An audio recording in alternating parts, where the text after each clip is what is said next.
이마수는 1929년 경기도 여주군에서 태어나 어린 시절 아버지를 잃고 어머니마저 제가하여 불우한 어린 시절을 보냅니다.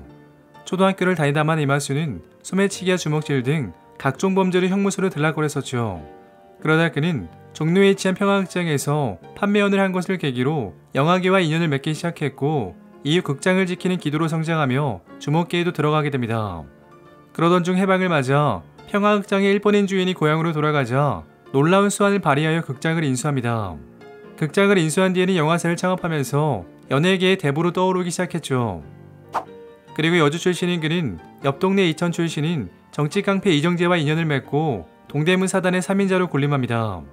여기에 발빠르게 권력의 중심이었던 경무대로 발을 넓히기 시작했죠. 이마수는 처세의 달인으로 불렸는데 경무대의 실세인 곽영주를 처음 만난 자리에서 자기가 나이가 많은데도 형님이라고 부르는 등 극진히 모시면서 인연을 맺습니다. 여기에 생일이 같다는 이유로 매년 합동 생일잔치까지 벌였었죠. 이후 곽영주의 주선으로 이승만 대통령을 처음 만났을 때의 일화입니다.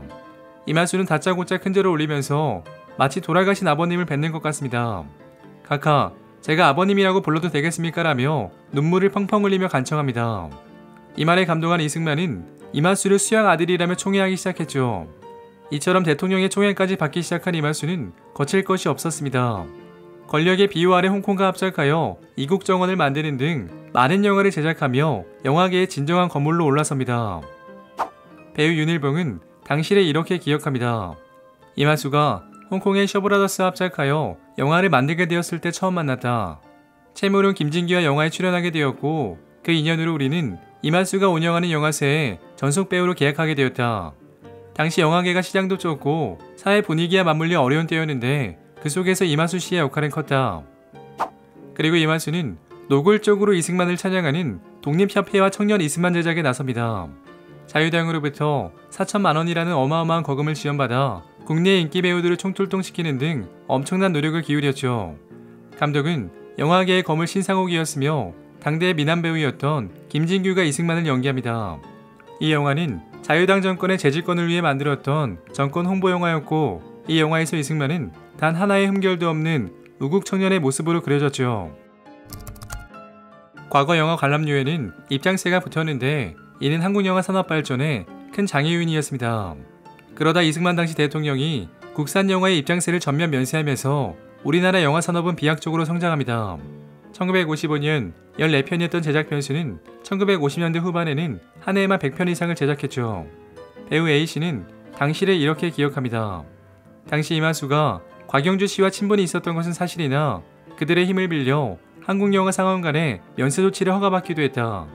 또한 이승만 대통령과 각별한 사이였는데, 그래서 배우들은 해외 영화제에 나갈 때에는 이승만 대통령에게 찾아가 인사를 하기도 했다. 이처럼 많은 원로 배우들은 한국 영화 발전에 이마수가 기여한 점은 분명히 있다고 평가하고 있었죠. 그러나 당시 영화계를 장악하고 있던 이마수는 이른바 합주기 폭행 사건으로 더욱 악명을 떨치게 됩니다. 1959년 11월 당대 인기를 누리고 있던 합주기란 애칭의 김희갑이 이마수가 단장으로 있던 방공예술단 사무실을 찾습니다. 이때 김희갑은 나한테 양해도 구하지 않고 공연에 참가한다고 광고를 할 수 있습니까? 라고 항의합니다. 그러나 이마수는 항의를 받아들이지 않았고 오히려 주먹과 발길질로 응답, 결국 김희갑은 부상을 입고 인근 백병원에 입원하고 말았었죠. 이 사실은 이틀 후 동아일보에 권력과 폭력 앞에 떠는 영화계 라는 기사가 실리면서 세상에 알려지게 됩니다. 이때 김희갑은 기자에게 이렇게 말했었죠. 영화배우 최무룡과 김진규 등 이마수한테 안 맞은 사람이 거의 없다. 권력과 폭력 앞에 취약한 연예인들을 보호해달라. 여담으로 이마수는 여자는 절대 때리지 않는다며 자부했다고 합니다.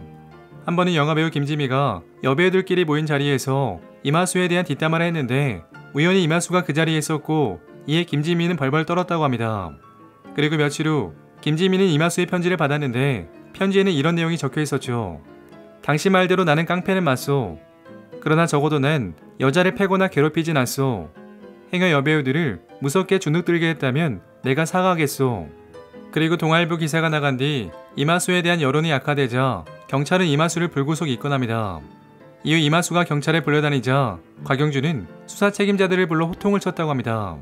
이 자리에서 곽영주는 이봐, 이마수 씨로 말할 것 같으면 한국 예술계의 대표적인 인사요. 앞으로 문교부 장관이 되실 분이야 라며 으름장을 놨다고 합니다. 이에 경찰은 이마수에 대해 미약한 폭행이 있긴 했지만 양자가 합의한 것으로 안다며 두둔합니다. 여기에 현역 배우들 또한 이마수에 대한 관대한 처분을 부탁한다며 검찰을 드나들었죠. 한 배우는 이 사건에 대해 이렇게 말했습니다. 나도 김희갑을 때린 거 못 봤습니다. 근데 알고 보니 때린 게 아니라 화가 나서 확 밀쳤는데 의자 팔걸이에 부딪혀서 다쳤다고 하더라고.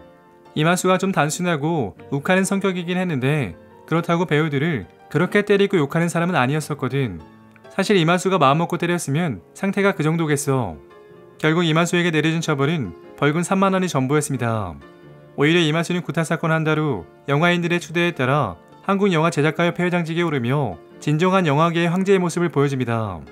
여담으로 이마수가 차를 타고 종로를 마구 달리며 교통질서를 위반해도 경찰은 이마수를 건들지 못할 정도로 위세가 막강하다는 소문이 돌았었죠. 그러나 이마수의 찬란했던 전성기는 오래가지 못합니다. 1960년 4월 18일 고려대생들이 시위를 마치고 귀가하던 길 괴한들이 뛰쳐나와 시위대를 습격합니다. 이는 이마수가 동요는 깡패들이 기다리고 있었던 것이었고 이들은 닥치는 대로 대학생들을 패기 시작하며 현장은 아수라장이 됩니다. 다음날 새벽 동아일보 조간에는 이 장면을 찍은 사진이 실렸고 시민들은 이승만 정권에 더 이상 희망이 없다고 판단하는 계기 중 하나가 되었었죠.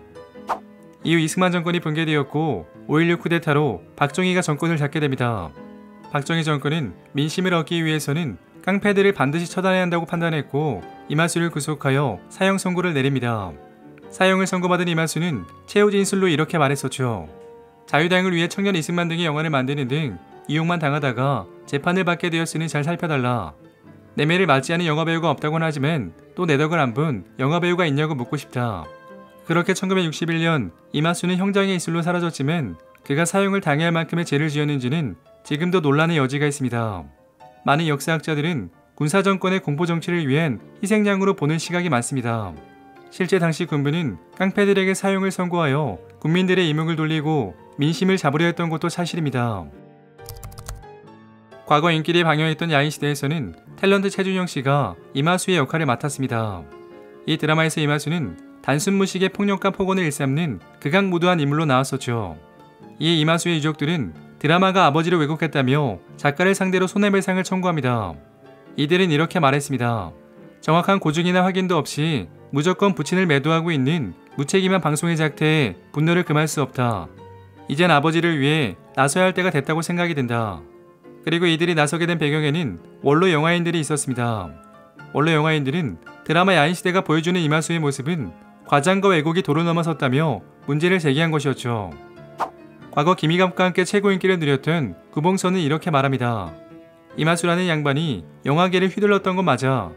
그는 많은 것을 좌지우지할 정도로 막강한 힘을 가지고 있었어.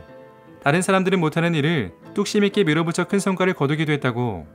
그러니까 영화계에서 상당한 업적을 세운 것이 사실이야. 그리고 배우 최민수는 아버지 최무룡의 명예를 훼손했다며 야인시대를 상대로 손해배상 청구 소송을 제기합니다.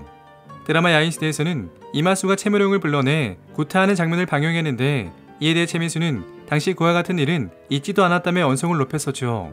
또한 최민수는 야인시대의 행태는 영화인을 모독하는 것인가 동시에 문화적 폭력이라며 강력하게 비난합니다. 이에 대해 SBS 측은 이렇게 대응했죠. 극중 이마수의 캐릭터는 객관적인 정황으로 판단되는 많은 증언과 자료 등을 참고로 표현한 것이다. 결코 작가의 상상이나 왜곡은 있을 수도 할 필요도 없는 상황이었다. 그리고 이마수가 활동했던 충무로는 이후 한국 영화의 중심이 되어 더욱 비약적으로 성장합니다. 단성사와 피카들이 대한극장 등이 등장했고 현상수와 기획사 등이 함께 번성하기 시작했죠. 배우 지망생들의 사진을 찍어주는 사진관이 들어섰으며 영화 포스터를 위한 인쇄소가 자리 잡는 등 충무로는 한때 대한민국 영화의 중심으로 불렸었죠. 이마수는 저지른 악행이 많다 보니 당연히 비판받지만 그래도 한국 영화를 발전시킨 큰손이었다는 점은 인정해야 한다는 견해가 많습니다. 오늘 이야기는 여기까지입니다. 재밌게 보셨다면 구독과 좋아요 부탁드립니다. 지금까지 역사비디오였습니다.